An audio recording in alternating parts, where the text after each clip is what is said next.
idea in my mind that I would solve the Rubik's Cube, that I'd figure out how to build the course that people actually finished. And as AI has increased, course completion has decreased.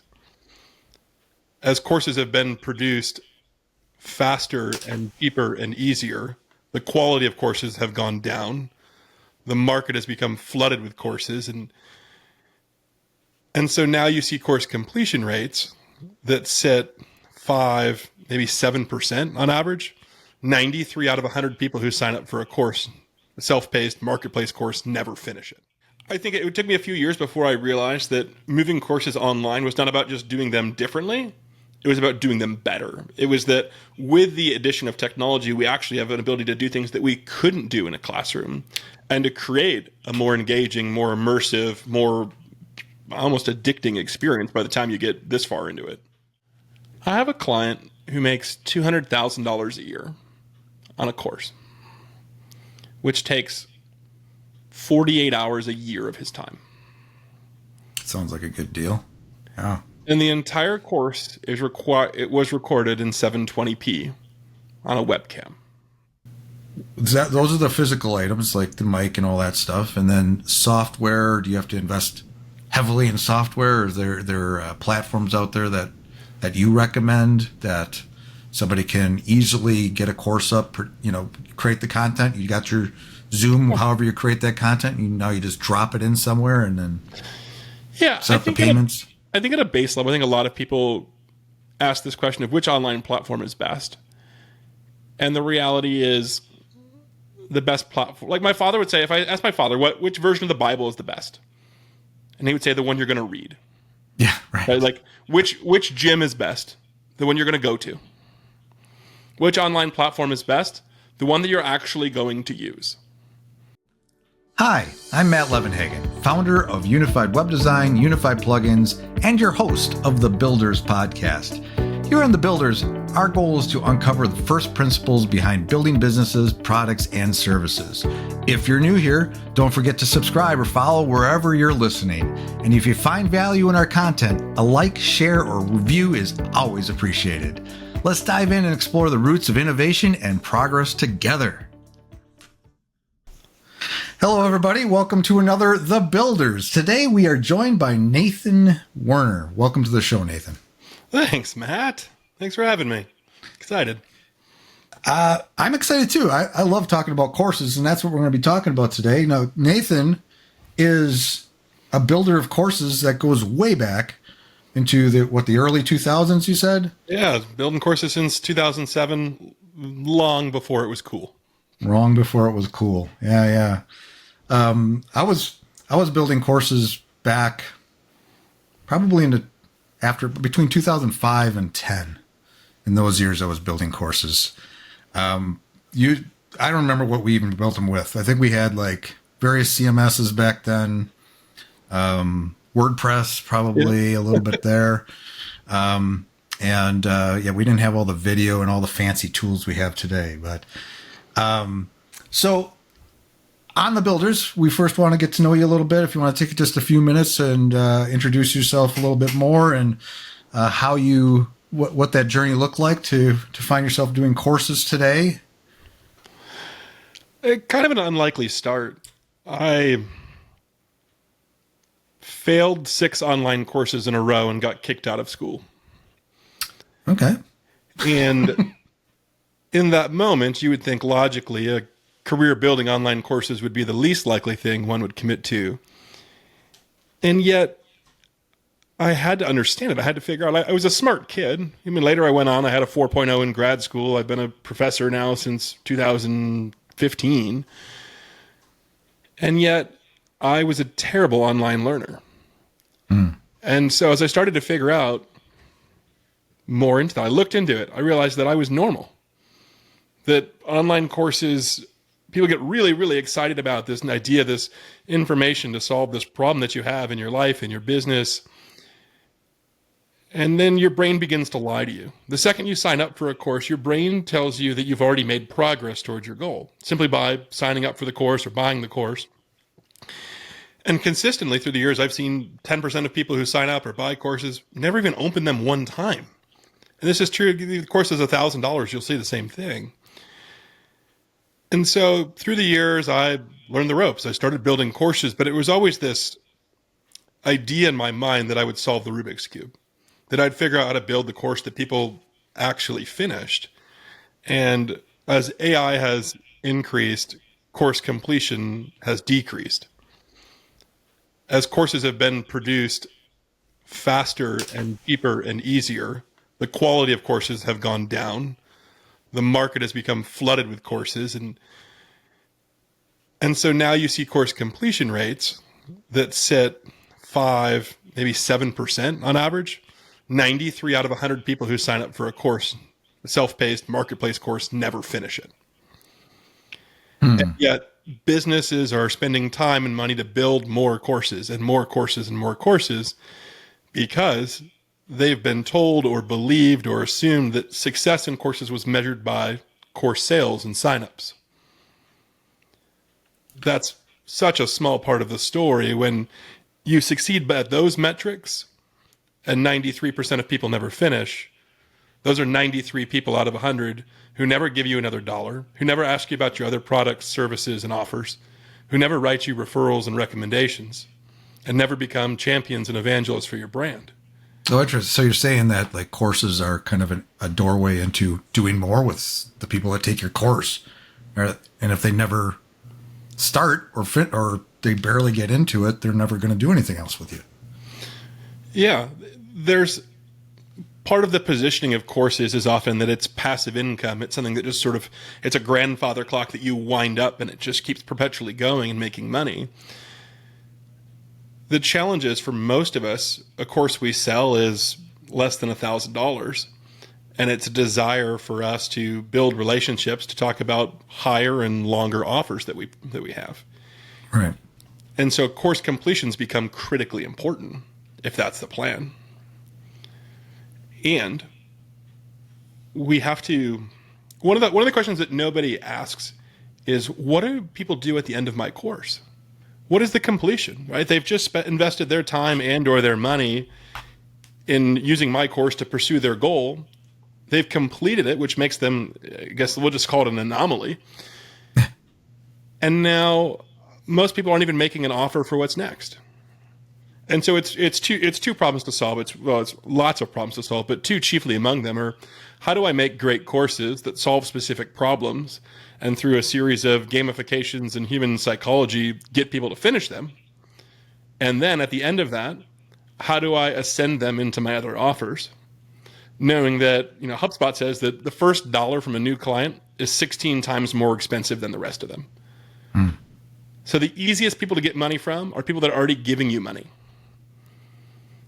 And once we begin to do sort of what I guess I'd consider the opposite of normal, if we accept that statistically online courses are broken, that status quo is foundationally flawed, and we start picking about what can I do differently? What are the levers I can pull? I've got a course now I launched in October, and it's got 66% completion. So 2 out of 3 people who sign up finish it. I've got a friend that's at 78% with, almost 10,000 people through it. So it can be done, but it looks and feels very different than what most people think and see and feel when they imagine an online course or the course experiences that they've had. Yeah. So let's rewind a little bit. So what type of courses did you start building? Like when you first started building online, let's talk about your first course. Sure. Let's say, what does that first course look like for you? How bad was it? Diving back almost 2 decades and go, in the beginning, what we were doing was progressive and it was inventive. And now I look back and I go, oh my goodness. It was the journey of, I helped a university build and launch their first ever fully online bachelor's degree in 2007.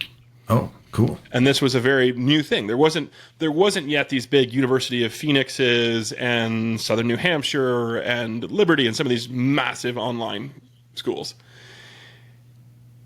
And we started with PowerPoints. We had teachers that were in a classroom, in an adult ed program, Tuesday night, 6 to 10 p.m., and I would sit down with them in my office, and I would interview them. I say, can you share me your PowerPoint slides? Talk me through exactly what happens in week 1, 2, 3, 4.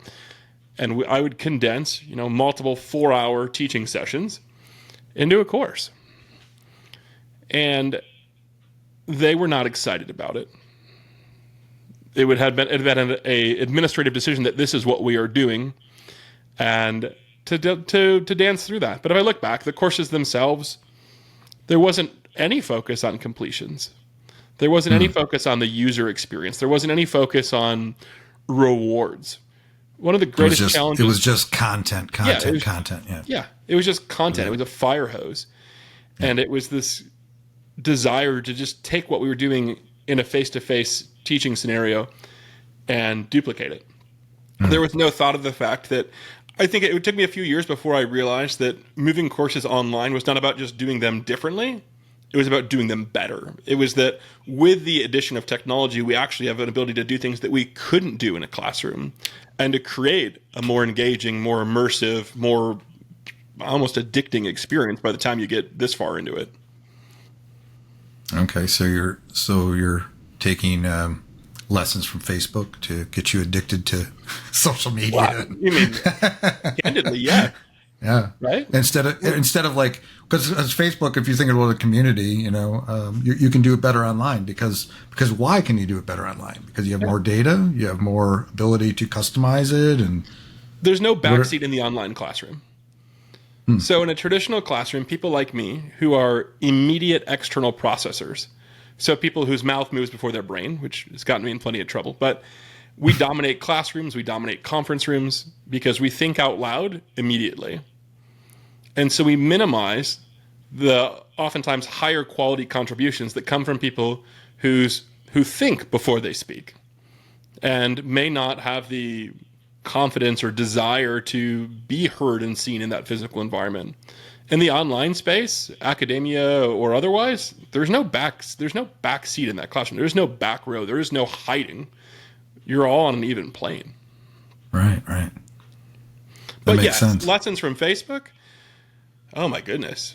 When you look at the millions of dollars that are, beyond millions of dollars that are poured into PhDs in neuroscience who understand how to create the dopamine IV bag that hangs above your shoulder that keeps you scrolling. Right. Well, what does it know? What do they know? They know that your brain craves rewards. You take action, you get rewarded. This isn't new. I think TikTok. Yeah, I think TikTok even did it better, right? Yeah. They even improved on that, and so you just scroll, dopamine. Yep. Yeah. And even on LinkedIn, even on the professional platform, you get on LinkedIn, you click a button to like something, engage with something, it changes colors, you get a sound effect, something moves, something's animated. These are all very subtle, subconscious, intentional stimuli designed to tell your brain you've taken an action, you've clicked, you've scrolled, you've tapped. You are immediately rewarded, and therefore your brain desires to keep taking action and keep getting rewarded. This is the dopamine loop. And yet when it comes to courses, somehow we throw that all out the window. And we say, Matt, have I got a deal for you? You come spend 8 weeks, 36 modules, 95 videos with me, and drum roll, at the end, you know what I've got for you? I've got a PDF certificate of completion. Ooh. How's that sound? Yeah. The modern course is a giant give-up machine. It violates the basic human anatomy of motivation. So it'd start with even just a progress bar, but as you go through your rewarding, finishing and doing all this stuff. I love the fact. I guess I haven't really fully thought about courses in the context of everything else that's out there, like social media and stuff, and how that has been engineered to keep us engaged. But yeah, why wouldn't you apply it to courses now? Because you can. And that's got to do better things. Can you? Okay, so let's talk about the building. So let's do this. We can learn more about the course and how to implement these things. Like, what is? Let's set the stage. We have somebody listening that has maybe someone's told them, you should build a course. You got great content. You know stuff. Let's start there. Like, who who's best to, who is best, if I can speak, who is best to create a course? Who should be creating courses? Let's put it that way. All right. So first, let me address it head on and say that when you ask your friends, should you build a course, or your friends say you should build a course, I want you to think back. So I want you to think back to one of the only few things that everybody knows about American Idol. I've never watched the show continuously or weekly, and yet I know every season there is someone who can't sing. Mm-hmm. Embarrassingly so, they cannot sing. And it's not their fault. It's their friend's fault. It's their friend that said, yes, you can sing. Go for it. Go for it. Go chase your dreams in Hollywood. The same is true with courses. Every time I've ever seen anybody make a LinkedIn post and say, hey, I'm thinking about making a course, should I make one? I've never seen anybody say no. And I would suggest for some people the answer is no. Because the modern course, could you make a course? Could anybody make a course? Sure. But under that assumption, it would be under a belief that I'm solving an information problem. So I would be thinking that I have information that someone doesn't, and I would like to give them that information. And I believe that information is the problem that they have, that more information will fix them.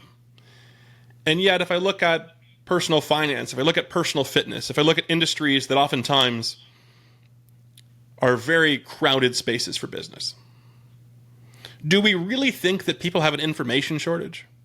That they couldn't figure out personal finance or personal fitness on YouTube, on Google, on TikTok, wherever? No. They have an application problem. And so to get your mindset to say, yes, I want to build a course, yes, you do have to have information. But you also have to have a creative way or an open mind to how that information could be presented in a way that is new and different, in a way that's meaningful, yes, but a way that's memorable. So to say yes, that someone should build a course, I think the answer is you have information. Yes, you have the receipts, you've got the resume, you've spent time learning your craft of whatever that is. 2, to embrace success in the course space, you have to tell stories. And I coach people on how to tell stories. I coach people on public speaking when we talk through how to pause effectively, how to lean into the microphone and get someone's undivided attention. But we also talk about how to speak quickly, how to change our pace, right? All of those things, to have a successful course, it comes down to that you have to be able to show up on video in a way that is meaningful, memorable, and with personality. If that is unthinkable, unfathomable, could never be convinced onto a camera, I would say probably don't build a course. I love that because, well, I've been online for a couple decades and I've seen a lot. But I've seen a lot of people, and obviously when somebody's got something that they want to sell, they're trying to sell it to, they'll sell it to anybody. They'll convince you to have it. But oftentimes they're not going to say, maybe this isn't for you. They should, but there should be some kind of audit in the beginning to be like, do you have all the pieces? Because I think, there's so many courses out there, there's ebooks or whatever, teaching how to make money or do this and do that. It's like, you don't know the whole story though. You're not that guy. Yeah. You may not be that guy or gal or whoever. And so it's not for everybody. But if you do have those things, and it sounds like you have the personality, being willing to learn or how to communicate and all those things. It's also like anything else where if you put in the time and put in the effort, you can do something. Yeah, they are learnable skills. Yeah. I am nothing particularly special other than the fact I've been doing this for a very long time. Yeah. I spent a long time figuring out how not to do it. And then I began to dissect the few programs that were very successful. And I began to look outside of my industry and understand where can we draw inspiration from? Who is someone who's disrupting something? So I look at Jesse Cole. Jesse Cole owns the Savannah Bananas baseball team. Jesse Cole's on a mission to disrupt baseball. And he says that baseball is boring. And he owns a baseball team. And his goal is to make it fun and exciting. You and to own a remove baseball every single team? friction from the process. So like, like it's kind of that Trojan horse, you got to get inside, right? Yeah. And so I look at him, and he's got people doing backflips on pitchers' mounds, and he wears a yellow tux to every game, and he is doing the most outrageous shenanigans you can imagine. And he's got a wait list that's give or take 100,000 people waiting on tickets, is selling out parks all over America, and he's proven that an industry like the MLB that has been around for a long time, cursed by this is the way we've always done things mentality, and as a result has seen viewership continue to decline and decline and decline through the years. He's come in and said, there's a different way to do it. And so I think like a lot of us, I look outside of my industry and ask that question, who is somebody over there or over there that I can learn from? It doesn't even have to be exactly what you're doing. Right. You could take things from other industries, other, in that case, sports, or other, like how can I make this unique and more entertaining and delivered in a very unique way that will resonate with people or will keep them engaged, or whatever. So so I end up studying public speaking, and I end up studying success in baseball, and we end up talking about social media giants. There's lessons we can learn from all around us when we're willing to ask that question of how does this apply to what I do? How can I take this and make... Yeah, go ahead. But you don't have to be perfect up front. You can learn as you do it, right? Very much. Start out, put a little energy into it, be willing to learn, and get started. Maybe your first course isn't the home run. Yeah. There's a quote from Lorne Michaels, who produced Saturday Night Live. Mm-hmm. Lorne said, the show doesn't go on because it's ready. The show goes on because it's 11:30. Ah, right. And there's something to be said for minimum viable product.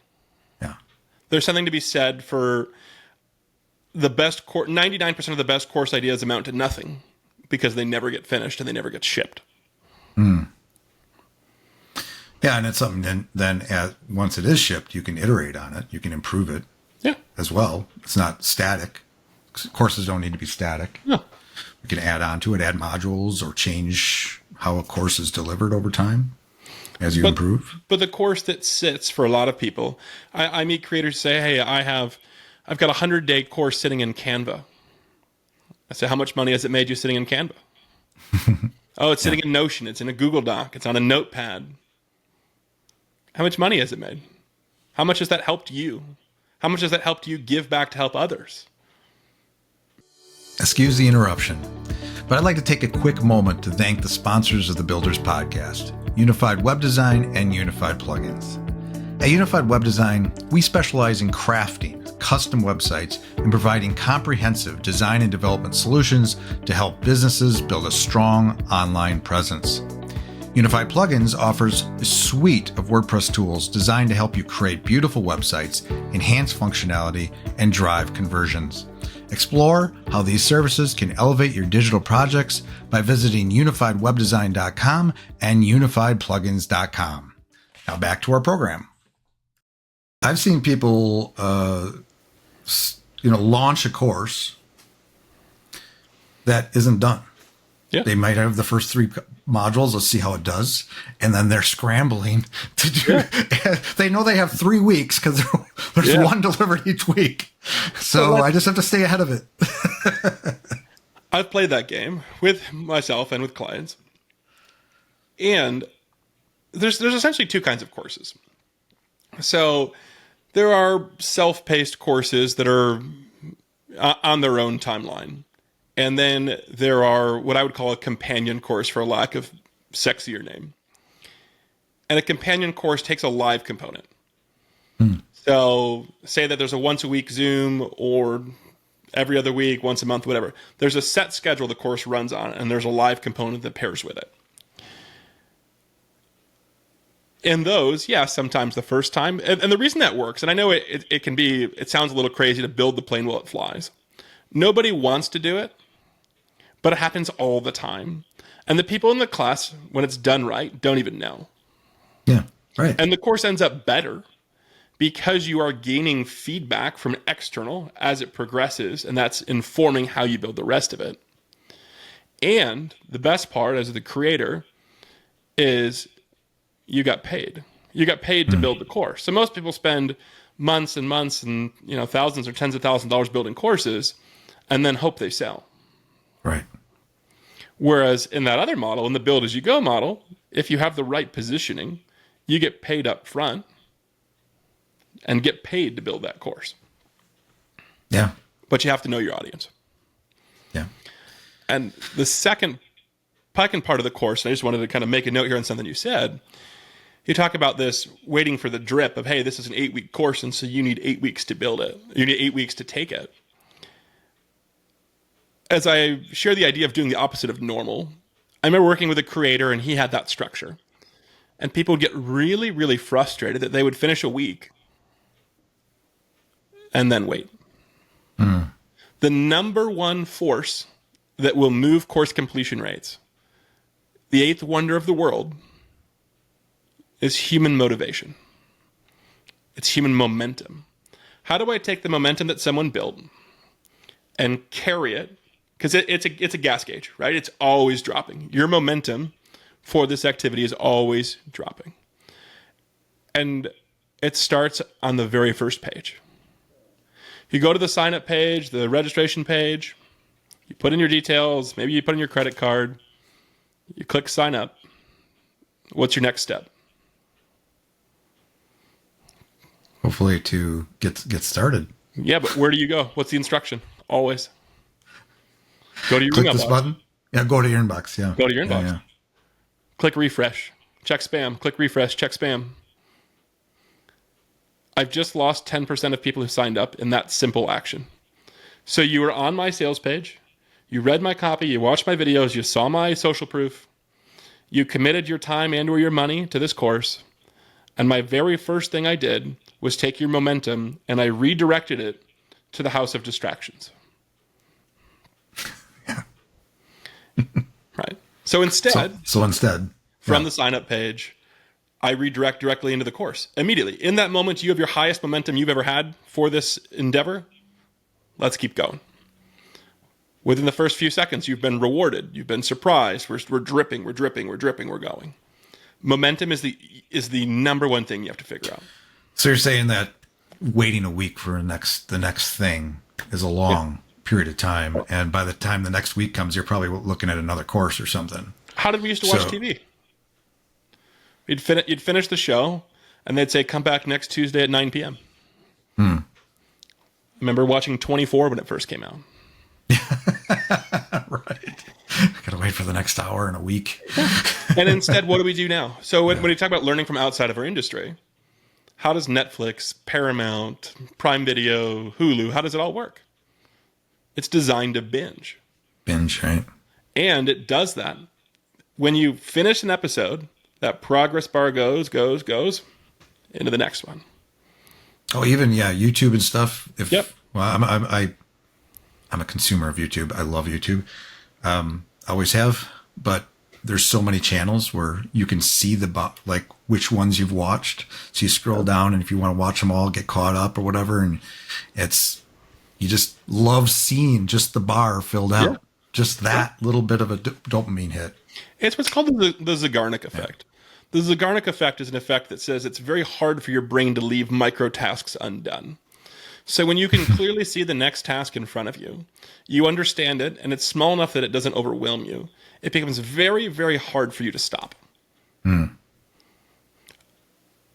so the shift of saying, instead of saying it's an 8-week course that requires me to drip 8 weeks, I finish and wait. Instead, if someone wants to finish my 8-week course in 3 days, great. Okay. I have no reason to slow them down. Doesn't help me. I mean, right. Well, yeah. Why would you wait a week or want to have a week in between? Especially, I suppose if somebody paid a lot of money, they paid $8,000 for your course or something, they're going to show up every week. That's No, gonna be, they're not. no, you don't think so? That's what's bananas. Is completion rates don't have a huge change, even in courses that are $1,000, $2,000.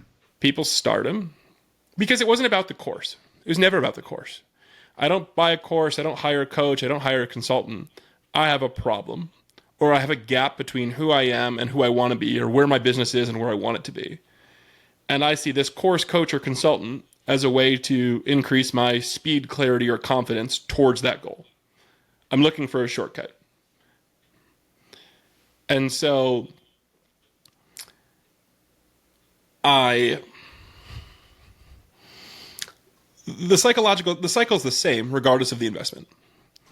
So you have this problem, you identify a course as the solution, you immediately purchase the course and begin thinking you've made some kind of progress, though you've made none.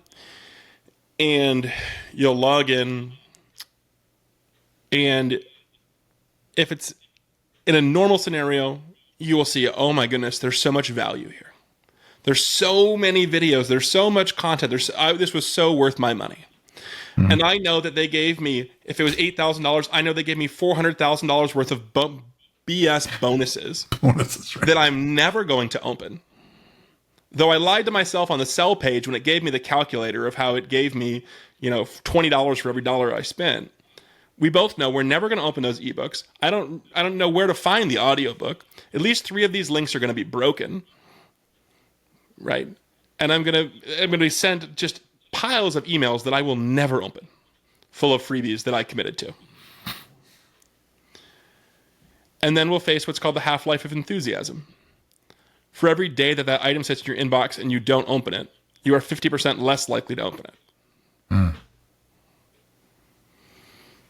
And so you go from being on this high of I've made this incredible investment to then I go through the first lesson. And what happened to me a couple weeks, I sign up for courses all the time. I love taking courses. I'm just curious. I have to know, I have to say, surely someone has this figured out differently. Someone has this better than me. Someone has something I can learn. And so I sign up for courses every week. And I signed up for one 2-3 weeks ago. I went in and the first video was 42 minutes. And I noped right out. I looked at I zoomed out back to the all videos page. I peeked the times on all 6 videos. There was none of them shorter than 28.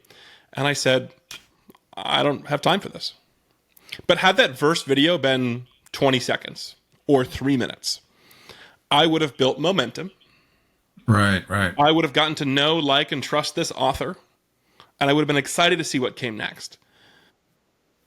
And so every micro detail of the course comes down to how do I use this to build and maintain momentum? That's actually, again, we could relate this to like YouTube or in video and reels or shorts or just regular videos. There's cases I've followed channels on like YouTube, and they'll change and like I remember one specifically where the videos were always like 10-15 minutes long. Yeah. I can sit down in the evening, watch a 10-15 minute video in between things, whatever.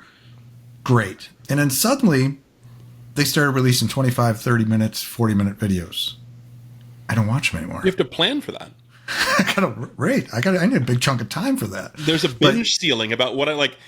Now, it's funny though, and maybe I'm wrong, but I would have a hunch, Matt. You would watch 3 10-minute videos if it was served to you one at a time.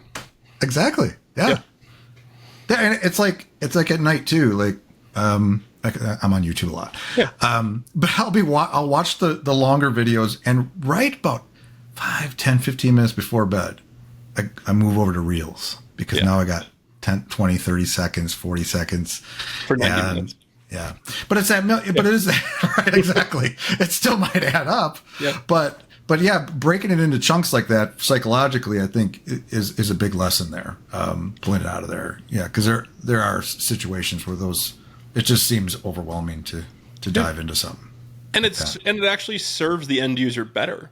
So not only does it help us with completions and help us people with momentum, if I think back to this foundation of courses, one of the golden calves of online courses says you buy it now, you have access for life. Sign up now, keep it forever. And so in that mindset, and we can maybe talk about that otherwise, I disagree with that, and I have huge, heavy rocks to throw at it, and I do.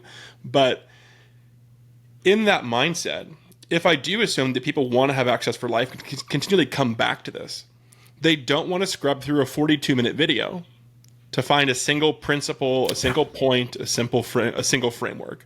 Instead, they would rather have 5 8-minute videos, each one with a clear title that was memorable. And they said, oh, what was that one thing that Matt talked about? Go back to the course, find that one video, and like that's the greatest utility of that experience. Yeah, beautiful.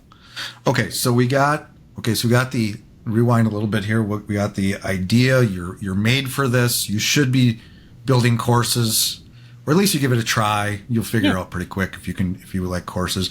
Now you build the content. We're talking about how to the content itself, how to make it bite sized and get that momentum going. Before we get into like what we do after the course is done, like what does somebody need to build that course? Like what are the tools? What's the toolkit I need to buy or get, or how does somebody actually deliver something like that? I have a client who makes $200,000 a year on a course, which takes 48 hours a year of his time. Sounds like a good deal. Yeah. And the entire course was recorded in 720p on a webcam. Okay, so let that sink in. He spends 48 hours a year, makes $200,000 of side income. People pay $5,000 to complete his course. That was recorded entirely in 720p on a webcam. So if people taking his course don't care about the quality. Not a single person taking your course cares about the quality of the video. Minimum of 60% of them will view it on mobile. And if your message is good, if your message is great, the medium, it doesn't matter. If your message is, we'll politely say, subpar, right, the medium, it also doesn't matter. So I would much rather see a great message that's told well with stories and analogies and proper public speaking approach, delivered on an iPhone camera, than I would see someone rent a video studio and sit with 2 cameras and a teleprompter, 5 lights, and a $2,000 mic, and just rattle off another bloody, boring talking head video. That again makes a lot of sense. How many times you find like a reel or something, somebody's just got a selfie phone and it's like you're totally engaged with it because it's the message. But then you have this fancy video that somebody delivers and you're 2 seconds later like, nah. Well, and even on top of that, I think there's a level of psychology that sometimes that person feels too polished. Oh, right. That it feels unattainable. If it's one of these courses where I'm desired to be more like this person, sometimes if they're too elevated, if it's too overproduced, there feels a gap between my reality and theirs. That makes sense. Psychology. So if you invest in one thing, buy an $80 microphone. Could I give you a budget to spend $15,000? Sure. But at the end of the day, most of us are on Zoom or some similar platform daily. Yeah. We have some kind of video solution that works. So long as we can keep a basic light in front of us, whether it be a window or some kind of home lighting solution, audio is really the kicker. You have to get the audio right. That's one thing. That's rule, right? Rule 1 of video is audio. So get it right. But you don't need some fancy camera. You don't need a microphone that costs more than $100. You don't need to go learn OBS or some complicated recording tool. Start a Zoom session by yourself. Show up, hit record, hit stop when you're done. Minimum viable product, right? Because people build courses based on good ideas, or because their friends tell them they should, or because someone has some epiphany in the middle of the night, and they never stop to wonder or ask, should I build this course? It's always a could I build this course? And they say yes. But so few ask the question, should I build this course? Would anybody buy this course? Has anybody asked me for this course? Do people come to me and oftentimes ask me to solve this same problem of which I don't have a current solution, which I could solve in a course? There are a series of other questions that should lead you to build a course. The first one should not be, could I? You can do a lot of things. Right. That makes a lot of sense. I mean, it's the same with podcasting. Like when I got started, it was Zoom. I mean, we're on Riverside now. Yeah. Little fancier. But the first 30, I just did audio. The first, I had, I upgraded the mics as time went on. But in the beginning, just get started. That's the important thing. And hopefully, work on your message, work on delivering and all the things we're talking about here. But yeah, I love the fact that the quality of the video, even the quality of the audio doesn't have to be perfect. It's what you're delivering. Yeah. And action creates clarity. Action creates clarity. Yeah. So most of us subconsciously believe that clarity will create action. So if we just have more information, we have more tools, we watch more YouTube videos, we have a greater understanding of this topic. At some point, I would argue that within 14 days, you could learn within 8 hours on YouTube, you could learn everything you need to know to start a podcast. Mm-hmm. One day, YouTube, you could learn everything you need to know to start a podcast. And yet you will meet people every single day who say, I've had this plan for a podcast or an idea for a podcast for 30 days, 90 days, 3 years, and they keep thinking they need one more thing in order to start it. They've bought their Shure microphone, and they've got their, account for this, and they've got to figure out how they're going to, right? They got all, and yet there's always just one more thing. If I just knew how to do this one more thing, they think that they have an information problem. They don't. They have an activation problem. And that's why people hire coaches and they hire consultants and right? People hire me not because they hire me for my expertise, but why they're actually hiring me is my expertise plus the natural accountability of our relationship and their investment. And that's where sometimes courses fall apart, is courses allow you to purchase someone's expertise, but they lack the natural accountability that 80% of us need. So napkin math, about 80% of people are extrinsically motivated. Yes. Taking action. Getting help taking action is important. So those are the physical items like the mic and all that stuff. And then software, do you have to invest heavily in software? Or are there platforms out there that you recommend that somebody can easily get a course up, create the content? You got your Zoom, however you create that content, now you just drop it in somewhere and then set up the payments? I think at a base level, I think a lot of people ask this question of which online platform is best. And the reality is the best platform. Like my father would say, if I asked my father, which version of the Bible is the best? And he would say the one you're going to read. Yeah, right. Like which gym is best? The one you're going to go to. Which online platform is best? The one that you're actually going to use. And so for most people, their content is the lid. The platform is not the lid. They have not yet figured out how to make the best possible course content. And so the platform really isn't their problem. It's just another excuse for them not launching a course. Right. So could you launch a course on Gumroad for free and sure, just pay 10% or so on transactions? Yeah. Could you build a course on Thinkific or Teachable or various platforms? Yeah. I think for a lot of people, if that's what they need to do to get that minimum viable product across the line, that's the place to start. For me, it comes down to user experience. And I found one platform that's their, every SaaS tool has its North Star. Who is that user that you serve? Is it the administrator? Is it which one of those roles is your most important role? And because the end user is lowest on the totem pole, it's generally reflected in how the software works. And so most online learning course delivery tools are designed for someone that asks the question of, well, how does this fit into my tech stack best? Or, hey, I already have Go High Level, and Go High Level can deliver courses. I already have Sam Store, and Sam Store deliver courses. It's like, yeah, that's true. If you're interested in essentially what is a Google Drive with a payment gateway, if that's what we consider the bar for courses, yeah.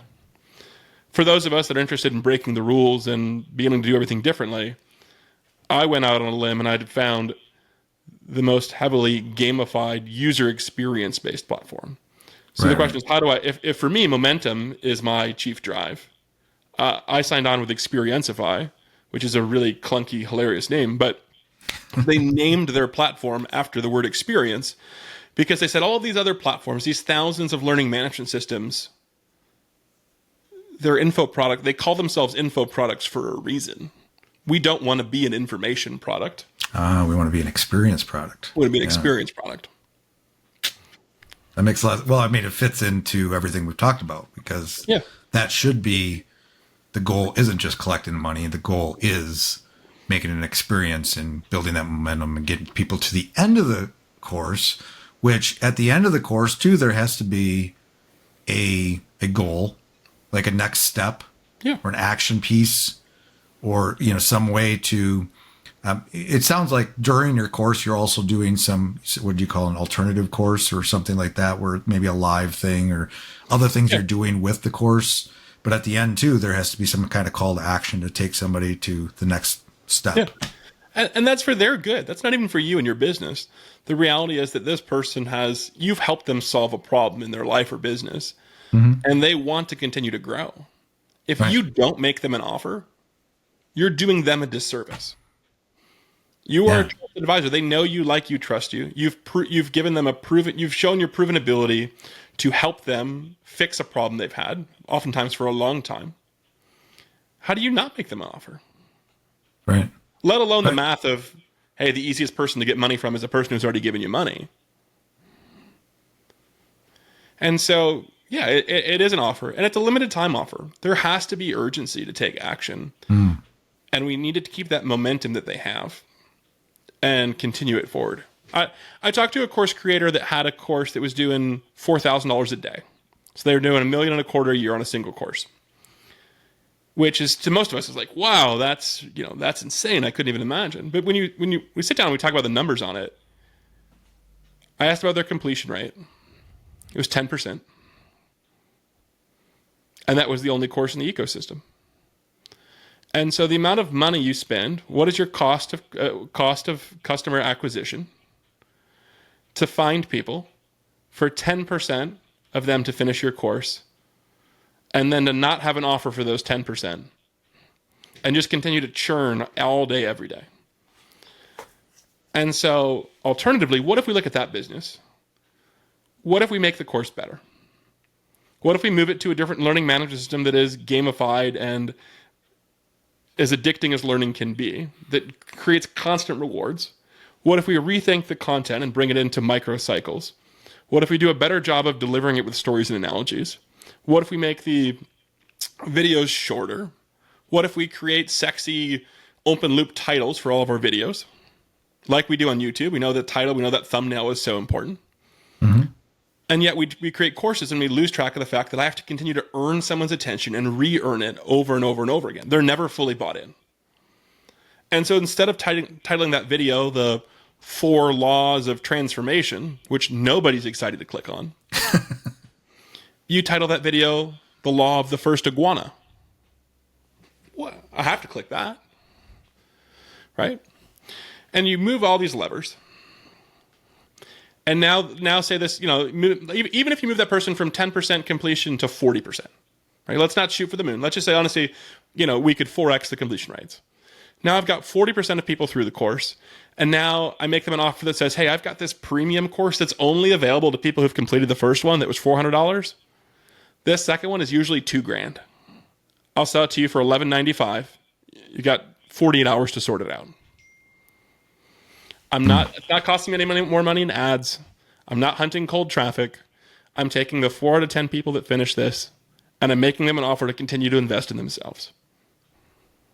It's a totally different business model when we redefine success from success is course signups and course sales to success is course completion. Is on the back end. Yeah. That's a lesson goes way back into the internet marketing, like decades. Yeah. Like I think about, this is just an example, but I think about even back in the day when I was selling courses. Courses became a thing because we would sell like little reports and ebooks and things, but there was always has to be that next thing. Something. Yeah. Some kind of like, what do we do next with them? Now they're on our list, and to think about courses that way is great too. So if somebody wants to learn more about what you do specifically, or they want to kind of get involved with, your world and you helping them, or how they reach out to you, how do they get in touch with you? How do they find you? I am a one-channel, one-man machine at the moment, and Keep I it am simple. on LinkedIn. On LinkedIn, yeah. And let me see here.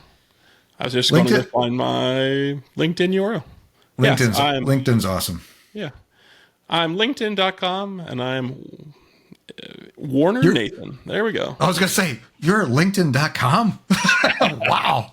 I didn't know I was talking to the guy today. Yeah. But what's interesting, or maybe not interesting, I don't know, what may be interesting to you after hearing this is on my profile, you'll see a large number of links that head off to one of my mini courses. And it will show you in 5 days, which truthfully is 36 minutes or less of content. It begins to visualize a lot of these things we talked about. What does a course look like that breaks all the rules and does things differently? And on day-to-day moves between 63 and 71% completions.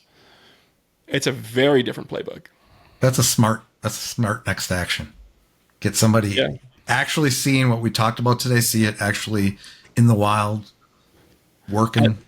And the next step is for me to someday use the domain that I purchased 2 years ago and put a website together. You know anybody? I happen to. We have this little agency called Unified Web Design. Look us up. We're on Google.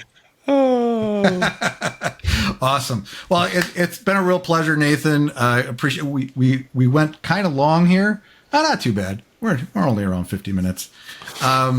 But it's great because I have to control myself a little bit because I love talking about this stuff. But I think hopefully the takeaway today is how to build a course, but like the right way, and how to turn it into something that's way more than just delivering info. Yeah. The takeaway is to say, hey, take 36 minutes, sign up for my mini course, and just experience it.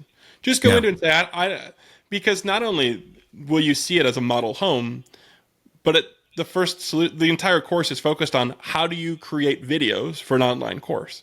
So if that's the question you're asking is, I want to make an online course. Should I, could I, how would I build an online course? Not only will this show you a way to build courses, it's in a very meta experience. The content itself will focus on how to ideate, script, record, edit, and produce those videos for your course. Very cool. Very cool. Well, thanks again for joining us. Until next time, take care. Thanks, Matt. Thanks for tuning in to this episode of the Builders Podcast. One more quick note about our sponsors. At Unified Web Design, we're passionate about doing better together, partnering with agencies and businesses to deliver exceptional web design, development, and ongoing support. And Unified Plugins offers tools to take your WordPress projects to the next level, helping you build beautiful websites, enhance functionality, and drive more conversions. If you haven't already, subscribe or follow to stay updated on future episodes. And if you enjoyed today's conversation, sharing it with somebody who might benefit helps us grow this amazing community. Until next time, keep building with intention and creativity.